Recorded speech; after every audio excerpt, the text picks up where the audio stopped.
السلام علیکم، S M news کے ساتھ میں ہوں احمد ندیم۔ خبروں کا سلسلہ بڑھاتے ہوئے انتہائی افسوسناک خبر شامل کرتے ہیں کراچی سے۔ پولیس نے کمسن بچی مروہ قتل کیس میں مزید 2 مشتبہ افراد کو حراست میں لے لیا۔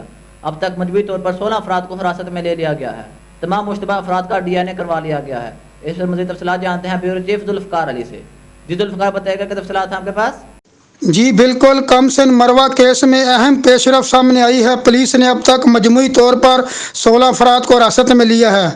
پولیس کی جانب سے تمام مشتبہ افراد کا ڈی این اے کرایا گیا اور تحریری بیانات ریکارڈ کر لیے گئے ہیں۔ گرفتار تمام افراد بچی کے گھر کے اطراف رہنے والے لوگ ہیں۔ پولیس کا کہنا ہے کہ زیر حراست افراد کرائے کے گھروں میں بغیر فیملی رہائش پذیر ہیں۔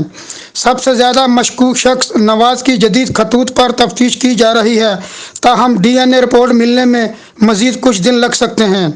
میں آپ کو یہ بھی بتاتا چلوں کہ ایڈیشنل آئی جی کراچی غلام نبی میمن گزشتہ روز مقتولہ بچی کے گھر گئے اور بچی کے والد اور اہل خانہ سے تعزیت کی اور یقین دہانی کروائی کہ بچی کے قتل میں ملوث ملزمان کو کیفر کردار تک پہنچائیں گے۔